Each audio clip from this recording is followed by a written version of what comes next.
So, same thing I've been asking everybody. When did you decide to run? Why did you decide to run?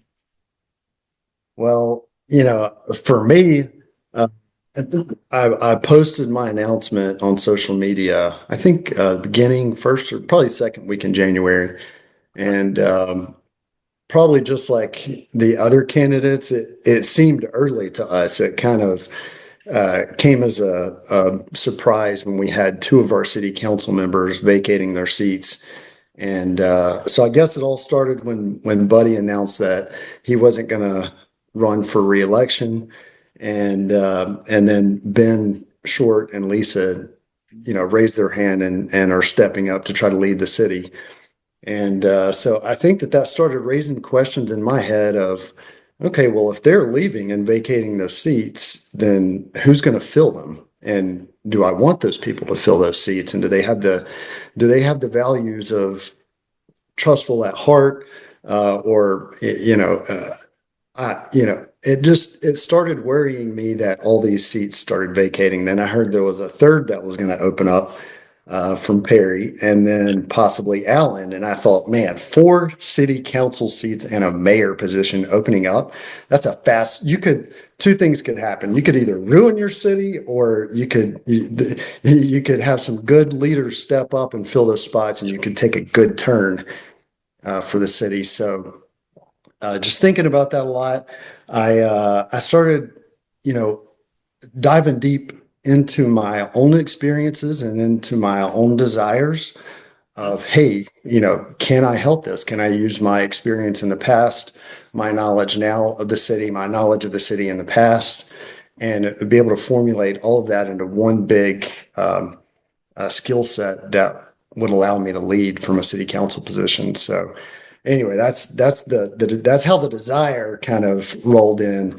Then after I experienced that and worked my way through that, I approached my wife, and because family first. And Yes. so I approached her and said, "Hey, what do you think about this?" And let her know some of the pros and cons of it. I worked out how many hours I think it's going to take us, a city council member per week, which I think is about 20 hours per week if you do it right. If you do it You know, right. you kind of get, I think you get out of it what you put into it. Yeah.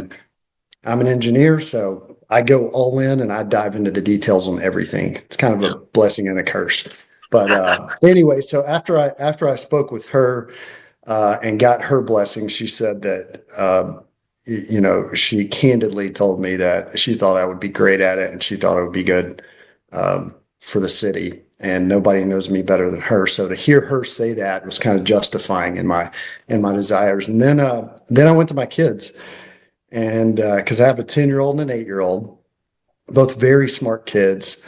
And so, I laid in bed with them at night, and I told both of them the exact same thing. I don't hide anything from them either. I Yeah. tell them, I speak to them like adults.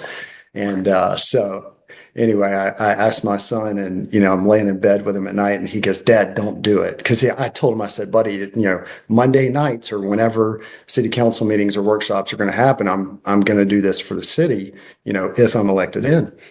And his immediate response was, "Dad, don't do it." And I said, "Okay, buddy, let's sleep on it." So we woke up the next morning and we sat at the breakfast table, and he goes, "Dad, I thought about it. You should do it." He was like, "You can help. You can help the city."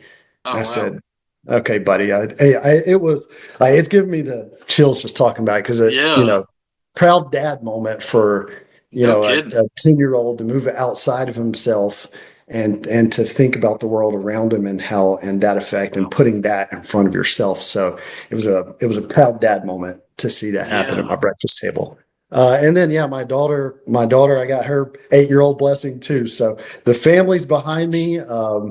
And so once I got that, I started asking around town, and I started getting the blessing of everyone, not just the blessing, but kind of the push to do it from, over 100 people. Every person I talked to and said, "Hey, I'm thinking about doing this. What are your thoughts?" And I've gotten a lot of support. So That's yeah. awesome. Was it like that process though? Like, I know any decision you make in life, you're kind of weighing pros and cons. You kind of sit on that fence waiting for that push. Did you still wrestle with it at all, making the decision, or especially after you got family support, was it pretty much like, all right, I'm going for it? Oh yeah, no, I wrestled with it. I never just jump into just because you can do something doesn't mean you should do something. And I learned Right. that lesson a long time ago. I can do a lot of things. That doesn't mean I should do them. So yeah, I sat back and thought about it a lot. I own a business here in Trussville, started about 2.5 years ago. And so I weighed the sacrifice with that, the sacrifice with, having to do yard work and chores around my house, but hey, do I have time to do this? And so really weighed it out, looked at my schedule, looked at finances, looked at everything, and it fell in like puzzle pieces. This is a great time in my life to be able to give back to my city. So, after working all that out, I'm all in. That's awesome. How long have you like what is the business? Give some of the background, how long you've lived here, grew up here, that kind of thing. Yeah. Yeah. Well, I'll start in the beginning and work my way up. Sure. So, yeah, Trustful native, born and raised here, born and raised playing on the Cahaba River, which I have that name in my business. My business's name is Cahaba Fire Company. And we named it that because my best friend and I is also my business partner.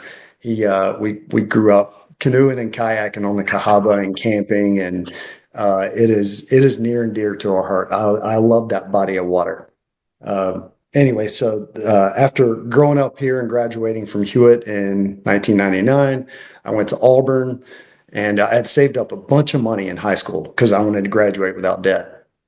And so I was trying to be fiscally responsible as a high school student. And I did it. I saved up a bunch of Yeah. money, and I thought it was a lot of money. It wasn't a lot of money. It was a wake up call, is what it was when you pay rent and books and Yes. tuition and all that. So I made it through 2 years of Auburn and completely ran out of money, started working, and then 9/11 happened.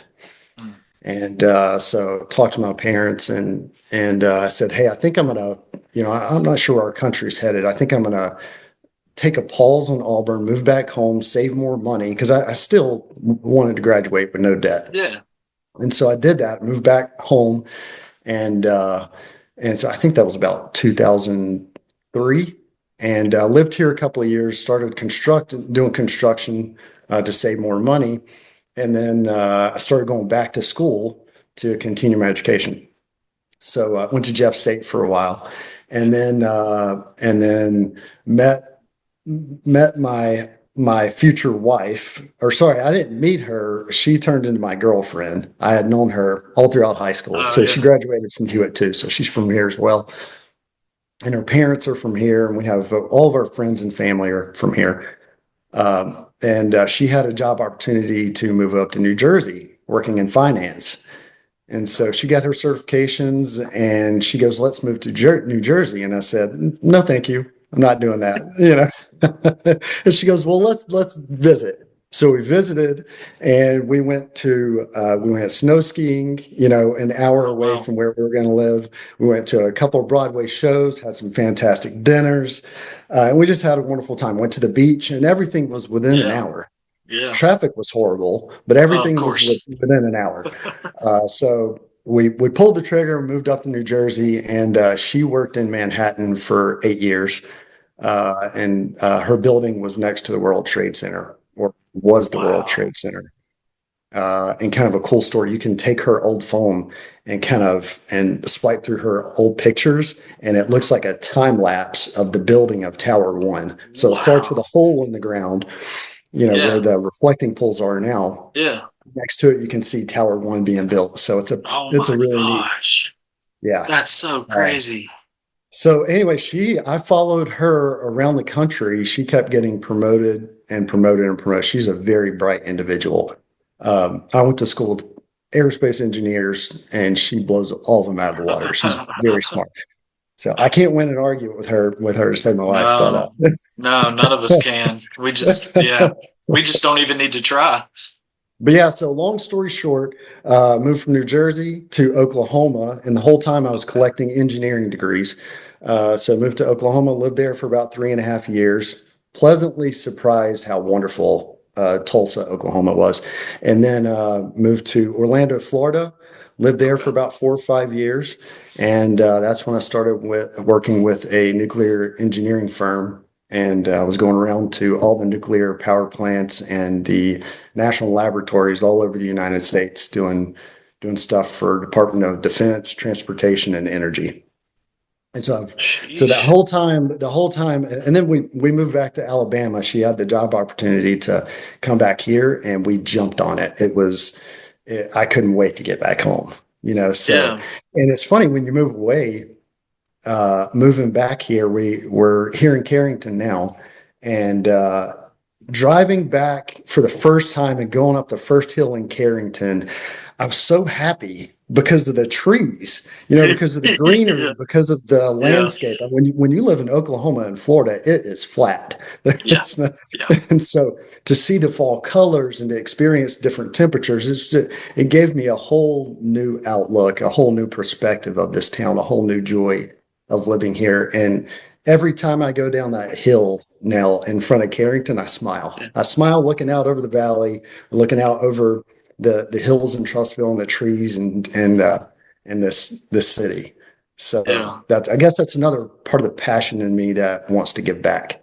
Uh, Yeah. but that's kind of so when we moved back, full story here, full cycle. I was traveling 75% of the time for the nuclear Wow. job.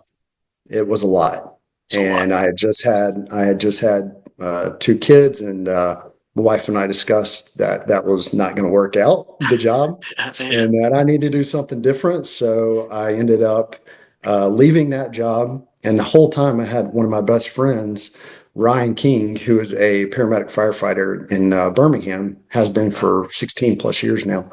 He kept calling me for 10 years straight. He would call me once a week with a product idea, and he knew I was an engineer. He'd say, "Hey Ben, this guy, I could have saved this guy's life. I just need this. Help me design this product." Or, he'd call me sometimes emotionally and say, "Hey, guy died today. It was a rough day. If we only had this, I could have had 2 more minutes, and I think we could have saved his life." So I heard enough of those stories to where it started weighing on me. It really Yeah. did. And so I ended up, quitting my nuclear engineering job, a good paying engineering job, and starting my own company. So that happened about 2.5 years ago, 2.5, 3 years ago. And so now what we do, Cahaba Fire Company researches and develops products for firefighters. We don't just research and develop them; we produce those products. So I will literally take a sketch on a napkin from a firefighter, and then I take that product to mass production. Wow. So it's a Man. fun job. It is a lot of fun. Yeah. It's tons of fulfillment. It is the best thing that ever happened to me. That's cool. I'm glad you explained it because like I knew you owned Cobb, a fire company, but I didn't know exactly like what you did or what your background was leading into that. Cause like if you don't know the story and you just hear, blank fire company, you think fire extinguishers only, or, Right. something like that, or smoke alarms or something like that. That's cool. Like hearing that story is, man, there's always a story behind something. It's not just Yeah. super simple. There's always something behind it, and I'm glad you explained that. Well, I don't know why fire. I guess I just thought about this. The fire has kind of surrounded me my whole life, and I don't think I realized that. But back on near Derby Parkway on Highway 11, I was 17 Hmm. years old, and I was an Eagle Scout. I got my Eagle Scout at First Baptist Church, so I grew up going to Yeah, First Baptist Church. And I don't go there now. I go to another church that's closer to Carrington, but yeah, so I got my Eagle Scout from there, and so I knew a little bit of first aid and some things of that nature. And I'm driving my car down the road, 17 years old, and I see black smoke pouring across the road. And I drive through the smoke, and there was a car that had gone off the road into a ditch and was nose down in a culvert, 45 degrees up, on fire. And there was a gentleman in the front seat. and there were no first responder vehicles there at all. There was one pedestrian vehicle there. So I pulled my car over immediately, jumped out of the car, ran, started to pull the guy out of the car, try to pull the guy out of the car, and I got inundated with smoke. I couldn't get the front door open, it was jammed shut. And so we ended up getting the back door open and climbing in through the back door and removing the guy's seatbelt and pulling him out and saving him. Then got a fire extinguisher from one of the pedestrian vehicles up on the road and put the fire out. Oh And my so gosh. I don't know if subconsciously if that did something to me, and that's now why I design rescue tools for firefighters and police and DEA and SWAT. But that is what maybe there's something Wow. subconscious there. So, okay, you were 17 when this happened? Yes, I was. Yeah. So did you have any training in any of this at all, or was this full adrenaline and just needing to help? Not from a bravery standpoint. That was just throw you in the deep end and see what you're made of kind of Yeah. thing. And I found out Wow. what I was made of that day. From a medical standpoint, yeah, we had training in Boy Scouts on Sure. breaks, and I identified that the guy had a broken rib and it was poking into his lungs and he couldn't breathe. And so I Yeah. had him put his arms up. Anyway, it saved his life, and that, along with the paramedics coming and doing the real work. Sure. But at least I got the guy out of the car, and Yeah, that initial thing. Yeah. Man, that's crazy. yeah. Oh man. So I don't know how to that's transition kind of from my. that. So I guess that catches you up to my company and why I do it, I guess. Yeah, man. Well, there's no good way to transition from that, so this will just be awkward. Did you ever think you'd run for city government anywhere? Maybe, maybe there. Here's because for some reason my whole life I've connected with all different groups. I guess God has blessed me with the ability to. I was friends with the grunt in high school. I was friends Yeah. with the grunge type. I was friends with the Yeah. football players. I was friends Yep. with the guys who loved outdoors, loved hunting and fishing. And it wasn't just that I was friends with them like I was a chameleon. I actually enjoyed hanging out with them and, you know, learning about their lives and experiencing my life with them. So I've Yep. always been in the middle. Um, and I Understand. think that inherent kind of characteristic or trait of me um, has there's always been something in the back of my head that I probably knew I was going to run for some type of municipal government or state government at a young age. I just never said it out loud. I Yeah. wasn't experienced enough to know that that's what I wanted. And I'm not sure I even want this. It's just I feel like my experience and my time in my life now it poises me. I'm well poised to be able to do this now. Yeah. So I can't say that I would have never have imagined this, but I didn't think I would start at Trustville City Council. Yeah. Yeah. And who knows? Well, Maybe I won't start. I have to, you got to get I guess elected. the good citizens of Trustville have to elect me before I start that path. That's right. And you're running for place one? That's correct. That's correct. Or, And I had announced that I was running for the open seat just because I did not have plans to run against either of the incumbents, Alan or yeah. Jamie. And then the seats started closing in pretty fast. I was Yeah. surprised. I mean, by February, we were out of seats. Yeah. I So, mean, the dominoes fall when one person announces, whether it be for mayor or city council or anything else in any election, it might be early, but then those dominoes start falling because you got to keep up with the Joneses, you got to play catch up, and you got to get in it too. And that's the cool thing, at least about Trustful, is it doesn't have the districts like some other cities do, where based on where you live in a city, that's the one that's the spot you have to run for. You get to choose which place, and I mean, hey, if you decide to change from place one, you can do that before June when you have to officially file and all that. And I know that happened last election. I said this with Jim or Drew. I can't remember who I said this with, but I forget which council people last time. They realized they were like running for the same place and they didn't want to run against each other. And it was like day of.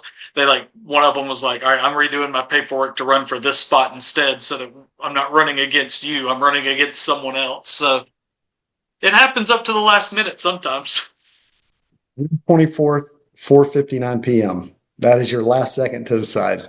There you go. There you go. Can't get For cold. for Can't get cold council. feet after that. No. So What are some of your?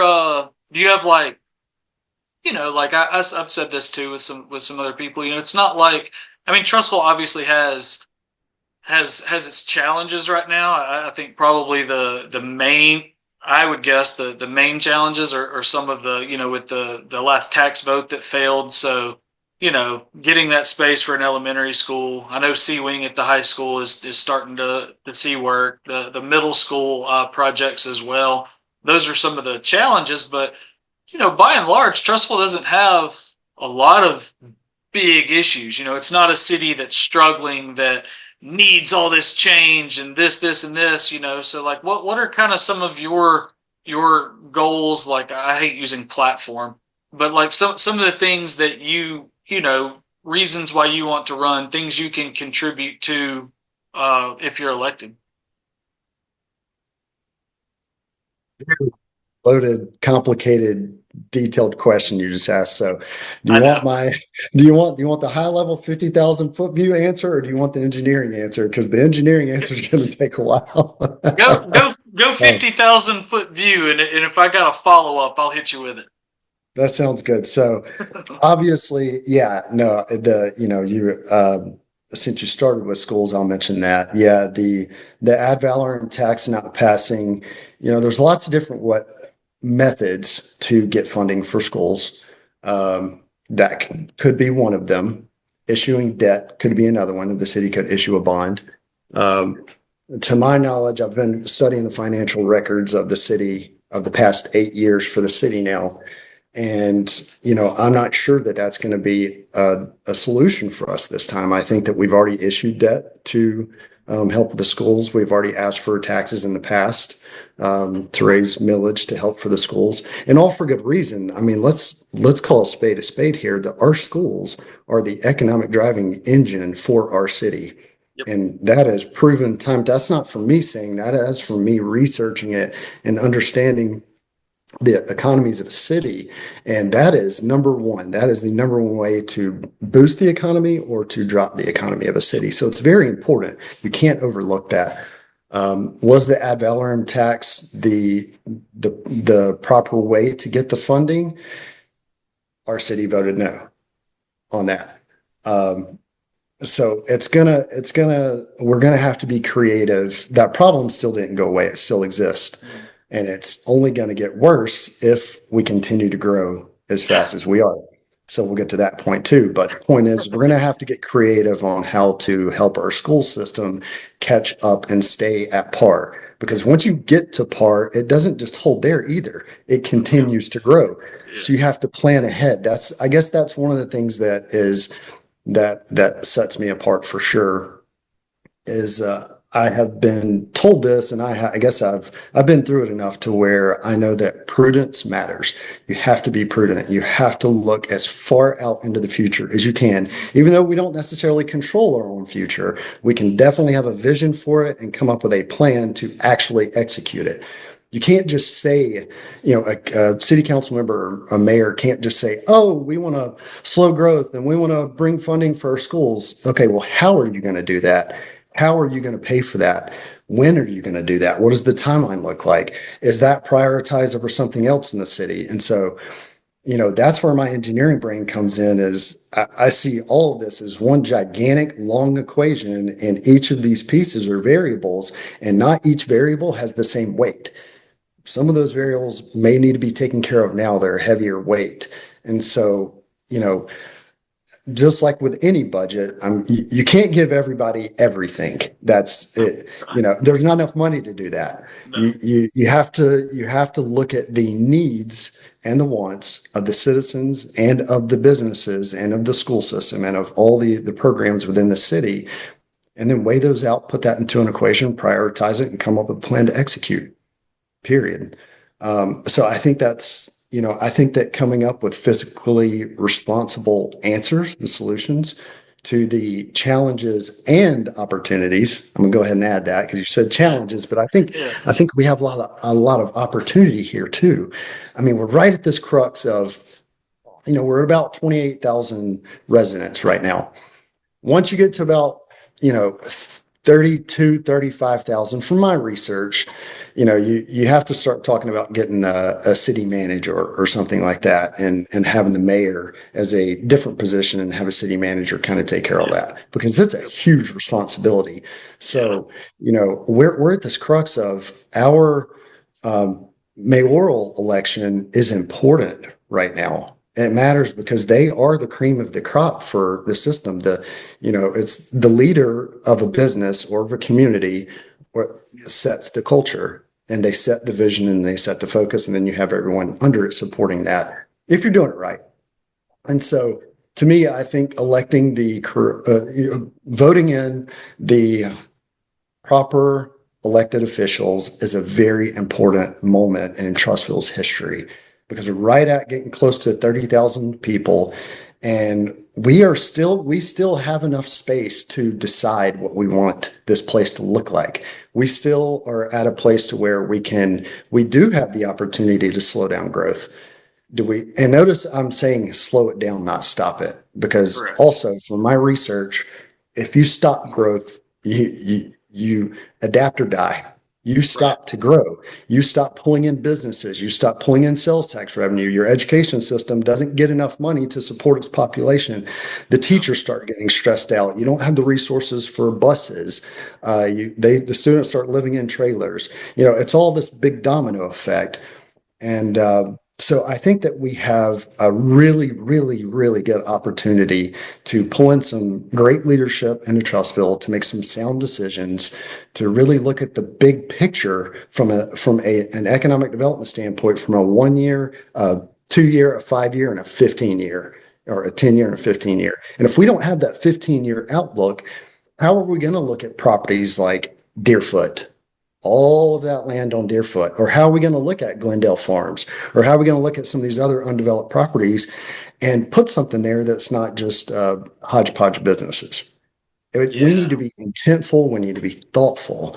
And that takes prudence. That takes you looking out 15 years and trying to come up with a Yes. plan, not just a vision, but an actual plan, step by step, that's prioritized with financial responsibility backing all of it.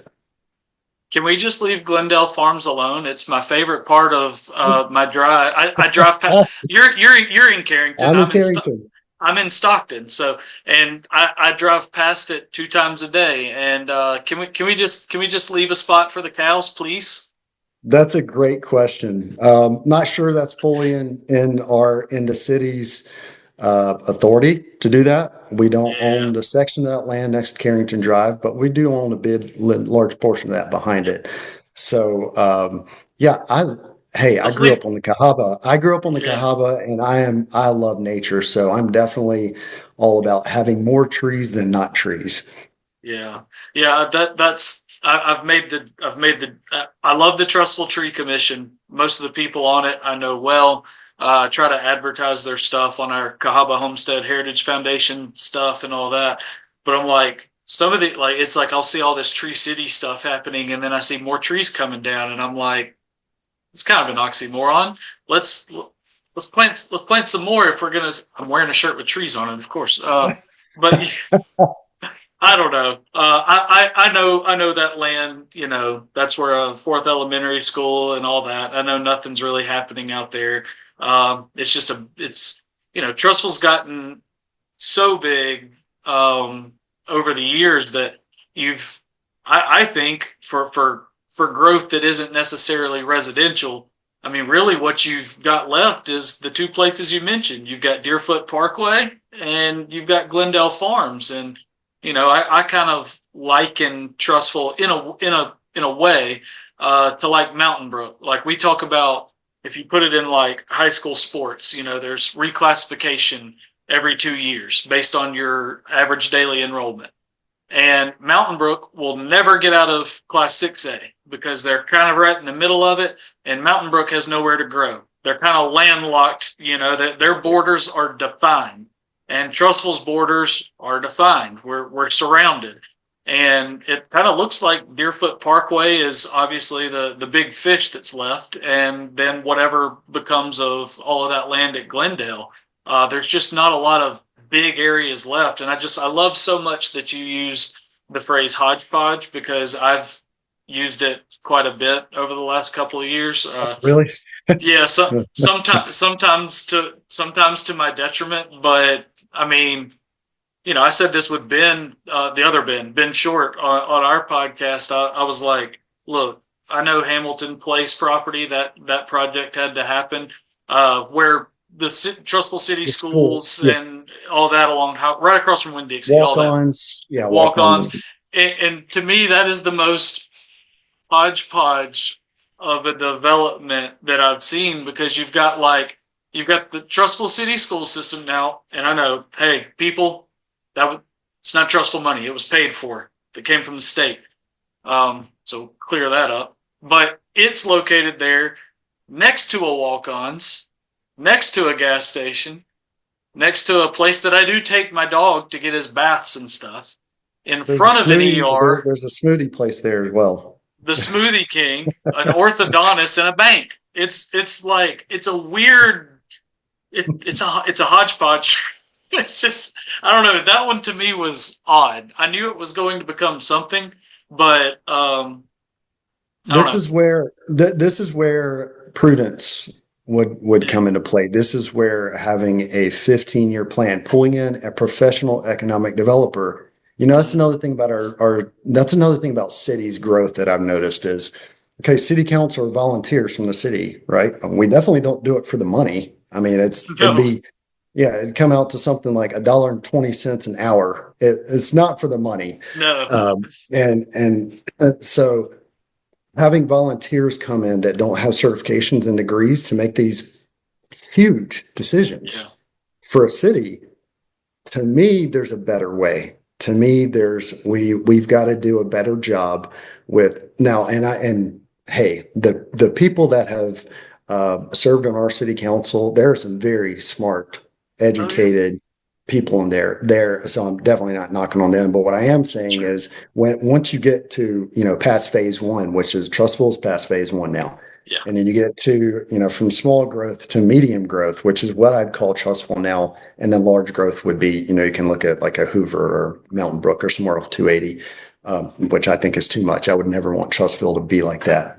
And so, once you hit those growth step ups, you have to step up the leadership. You have to step up their knowledge. You have to step up their experience. And to me, their certifications and their degrees, what they're trained in. Just because Yeah. you're a smart guy doesn't necessarily mean you need to be serving on city council. And Yeah. so, my point to that is I think that whoever is sitting in those 5 seats needs to be learning as much as possible, you know, and that's another thing. Just because you've sat there for, your third term, it doesn't mean you know everything. Things are changing. We're not the same Yeah. Trustville that we were. And we're not growing into the same old Trustville. It's impossible. Can't go back. You can't, that we're not going to get rid of all these buildings and all the traffic and the large schools. I mean, Yeah. we can't revert. And so we need to intentionally, thoughtfully grow forward at a calculated pace with targeted sections of the city. So that's why I'm saying all this is because instead of hodgepodge sections, an economic developer will recognize, hey, this section of town is a residential section, or hey, over here by Carrington, Glendale Farm, Stockton, this side of town kind of wants this area to, look like this, or have these businesses, or keep the trees, or reduce traffic. So we need to Yeah. look at Give arterial us roads. you need a light coming out of Carrington. I need one coming out of Stockton, to Yeah. avoid these crashes that we keep seeing. Stuff And like that. luckily, both of that's going to Those are happen now. coming. Yeah, those are Stockton coming. first. But the point is, I like the idea of a 15-minute city. I like that because to me, you still keep the core characteristics of Trustville. You still keep I guess I'll call it quaintness. That's I like the idea of getting in my car and driving and being somewhere in 15 minutes, whether that's a place to work, play, or live. So I want to get in my car.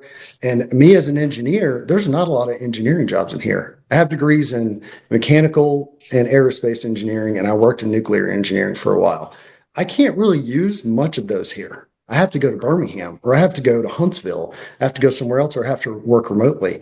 And to me, I want to fix that. I want to make sure that we have those good white collar high tech jobs here to where we can live, work, and play so that we can have our 15-minute city. If you want to go to church, you can be there in 15 minutes. If you want to go to the grocery store, you can be there in 15 minutes. And that also means tackling the traffic issue. So, from an infrastructure standpoint, what roads do we need to take care of to make that happen? What arterial or capillary roads do we need to create to get traffic off those main strips of County Road 10, which is clay chock full, north and south, and then Highway 11, which are both not in our control? Or can we do some things to help move us up on the list? Absolutely. That's another role of the city council that I think that is really important that the citizens should know, is that whoever gets elected to that city council and that mayor spot, they need to be good at communicating and being transparent and walking up to the county level and the state level to pull those federal and state funds down. The reason is because if we're tight on our budget right now and we don't have enough budget to send to the schools or do all this infrastructure, well, one of the creative solutions could be going to federal or state and staying in their ear and letting them know, hey guys, this is our plan. We have a plan. Not only do we have a plan, we have skin in the game. We're willing to throw down $1 million to expand this road, or $500,000 or whatever it takes, whatever Sure. we can allow in the budget. And when you do that, you move up on the city's list or the state's list to be able to get funding. So Yep. being creative about how we get our funds and being fiscally responsible and reaching out for those and being proactive instead of just sitting back and trying to put a band-aid on everything. Yes. That will not work for me. We have to have enough prudence and enough plan to be able to execute to make it all work.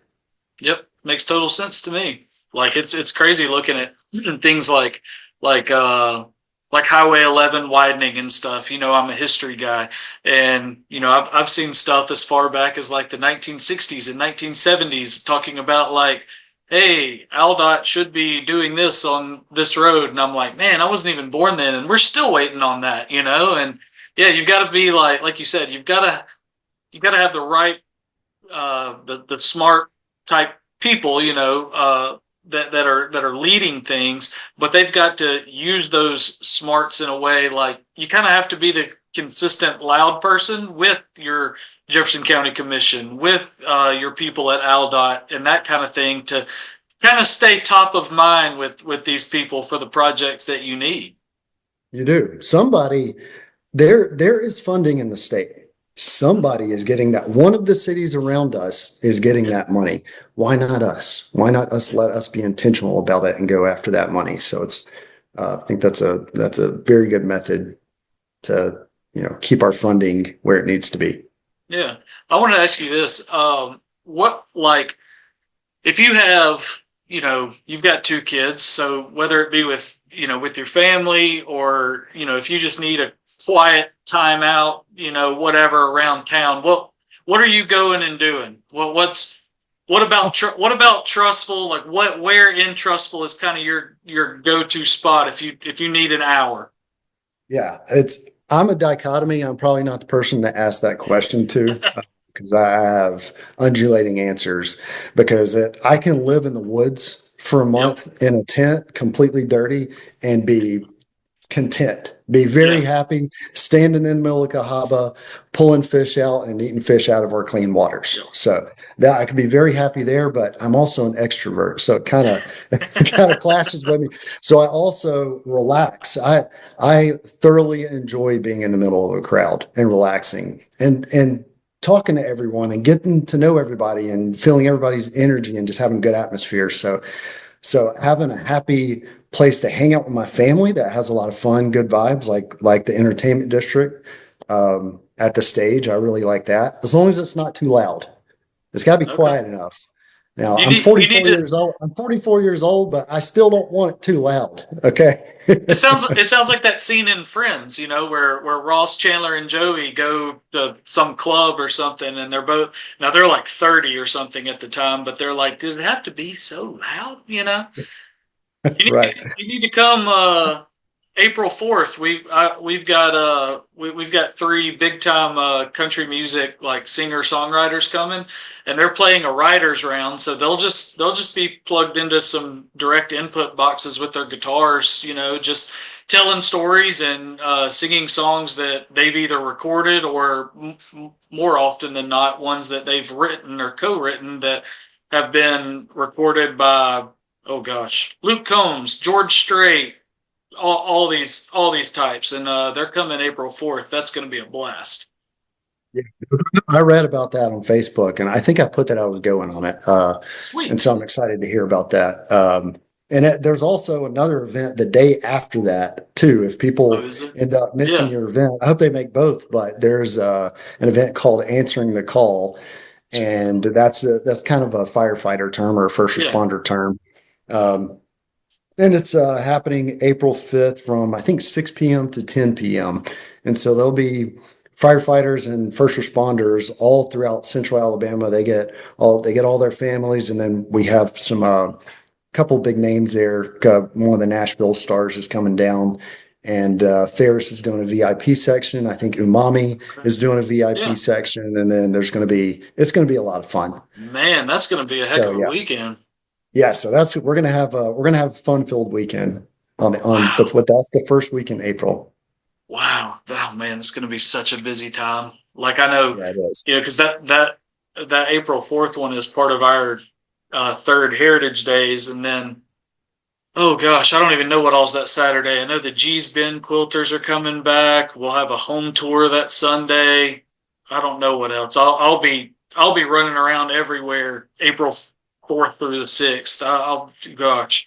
And then the next week, Leadership Trustful will have their uh I guess graduation or whatever the rest of the story thing I think they call it, and I'm Right. going to do some trivia with them at I the love it.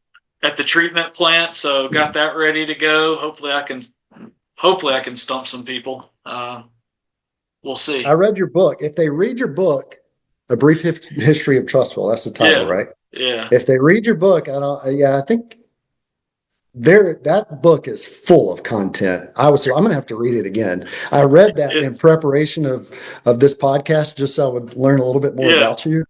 yeah, Wow, you did some research there. It is dude. content heavy. Well, and what I wanted that and like that's what so that book came out in 2014. So it's been out for a bit.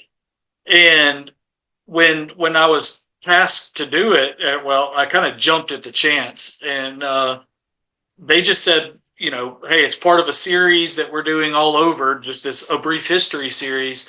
They were like, not really interviews unless you need them. Just we want the brief encyclopedia of trust, and so it kind of reads like that. It's almost like a reference book, in a way, like, oh, who was the first police chief, and you can flip to it. It's basically a bunch of almanac type facts in sentence form.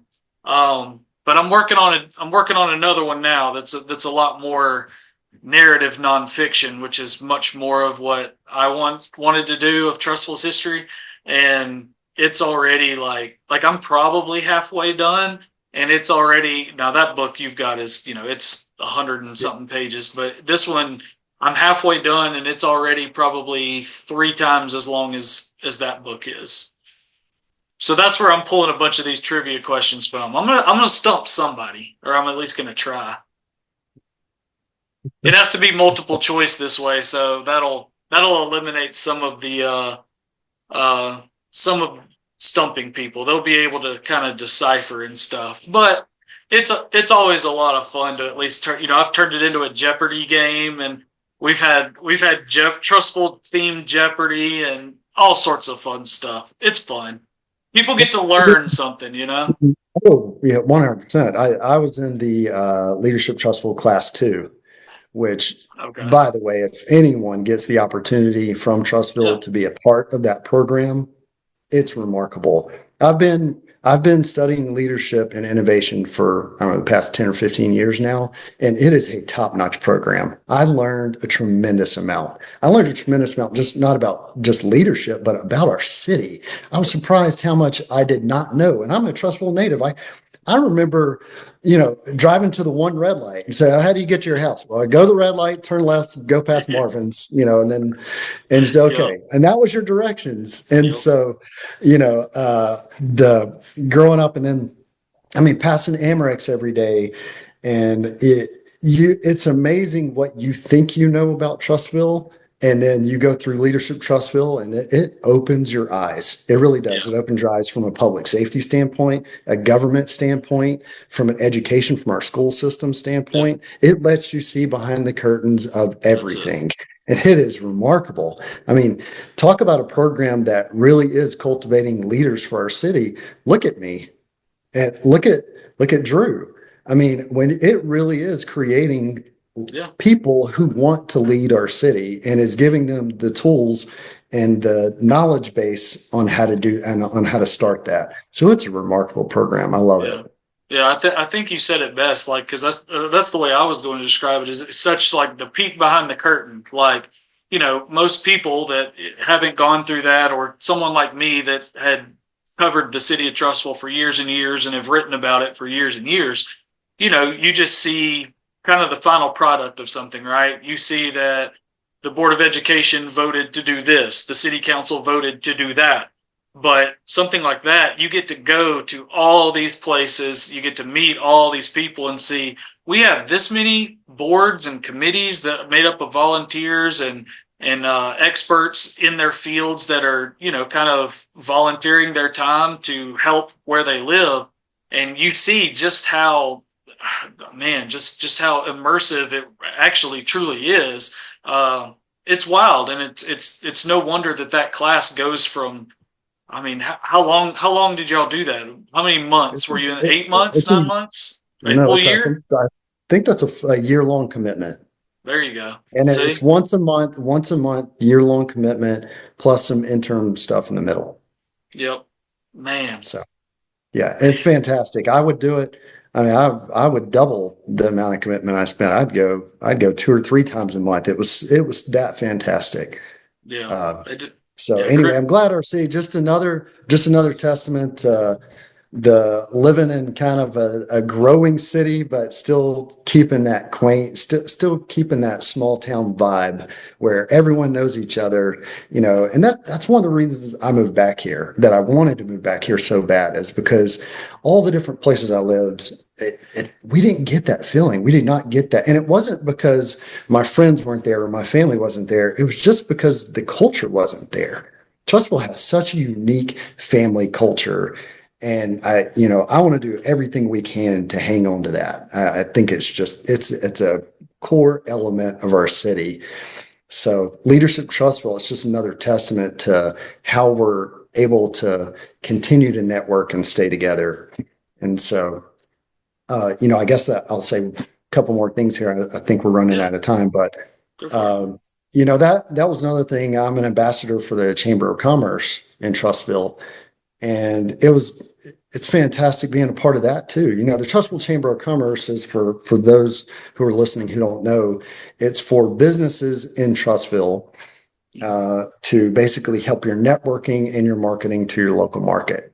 So, and I own a business and I pay into it and I'm an ambassador of it. I think it's that helpful. I mean, it's a direct feed into your local market. It's not just Trustville. It's not called the Trustful Chamber of Commerce. It's called the Trustful Area Chamber of Commerce.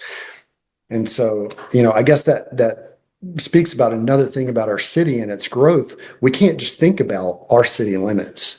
We have a bunch of other city limits around us of people coming from those cities and spending their tax dollars here, or us going out and spending our tax dollars there. So we have to be thoughtful about all of that, about our neighbors, how we're collaborating with surrounding cities, how they're competing for businesses to move in here just like we are. We want certain businesses to move into Trustville.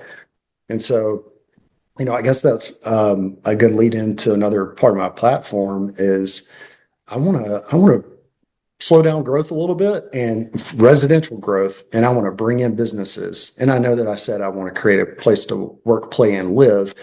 So, but that's that work piece of it.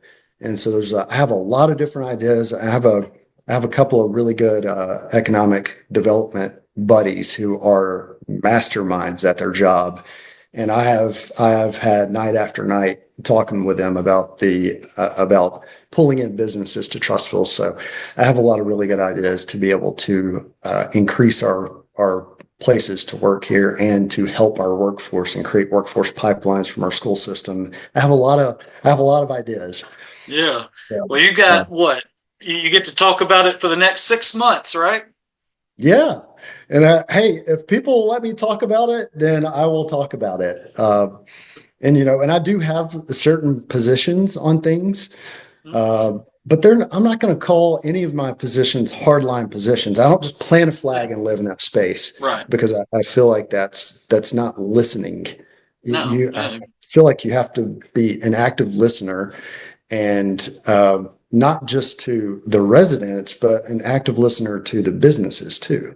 If you don't find out what businesses need, then you don't know how to current businesses and businesses that want to move in, then a city doesn't service them well, and it doesn't build for a good relationship for incentivizing them to Yeah. move in here. So it's very important to find out what businesses needs are, not wants. Because sometimes just because a business wants something doesn't mean the city should be giving up its resources just because a business wants something. Now, if a business needs something and it benefits Yeah. the city in a way, and it's a good ROI, then sure, absolutely, it's a Yeah. good trade off. So Yeah. anyway, Yeah. Those very quick to give tax incentives get out of hand pretty quick, or they can.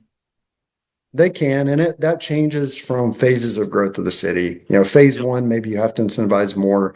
Phase two, slow down those Yep. incentivization packages, and then phase three, maybe you are a sought after city and you don't have to give any. Or Exactly. it depends. I would call that. I'm not going to say that in general. I think it's a case by case Absolutely. instance, and you have to look at all the numbers. The numbers have to make sense. That's it. So how to let's wrap this one. Hey, Yeah. like I've told everybody, we'll probably do this again, a little closer too. But do you have like again 6 months out? What's the quote unquote campaign kind of look like? Are you relying on social media? You got to make a website. You go into different neighborhoods and all the meetings and all that. How do people follow along? D, all the above. I will be doing every single thing you just said. So I haven't launched a website yet because I do feel it's a bit early. Okay. And yes, I want to be transparent, and the city wants to know everything about its candidates. But I think that you can also get a little numb to it. Yep. Um, and so I think if and I'll answer any questions people ask. So the point to the story is, yes, I'll have a website. You'll be able to ask or email me or call me or text me any question. I'll make my phone number public.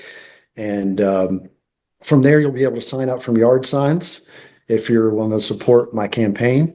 And yeah, we'll come out, put yard signs out, and then I'll be blasting everything on social media. We'll have our own social media page. And then I'll probably be going door to door too for some of the people who aren't social media Yeah. savvy or who don't jump on computers all the time. I Yeah. love to talk. Um, or I guess I'm passionate about the city enough to where Yeah. it kind of drives everything out. Mm-hmm. But so yeah, I will be trying to reach everyone I can, and any way that anybody can support me, I will not turn it down. Absolutely. Well, that sounds good. Good luck over the next 6 months. I hope you get enough sleep, and we'll see what happens come, well, really June, and then August, and you know like I've told everybody, we'll do one of these again, maybe either closer to month out, that kind of thing. If there's anything Trustful needs at any kind of election, whether it be a municipal election, a tax vote election, is it needs better turnout because it is historically low here. So It uh, we'll We'll see if It that is. I think changes this year. there's just to throw some numbers at some people. First off, the Yeah. vote is August 26th. So Yep. for any voters out there who are curious how to vote your mayors or your council members in, that's August 26th at your voting polls. Yep. And then, yeah, and I'm sure all of us are going to be reaching out to Cahaba Sun, Trustful Tribune, any Oh, of yeah. the other media outlets. So, yeah, I'm Sounds excited good. about it. Yeah. Well, it's good to talk to you, Ben. I appreciate you doing this. Hey, thank you. Thank you for diving into the history of Trustville and writing that down too. So I think it's a Yeah. fantastic thing. We can't forget about our past. And so for you to be able to record that and make that so accessible to our citizens is fantastic. No, thank you. Trying day by day. Yeah. All right. Well, thank you again and feel free to reach out whenever. Sounds good. Appreciate you, Ben. Yeah, you too. Take care.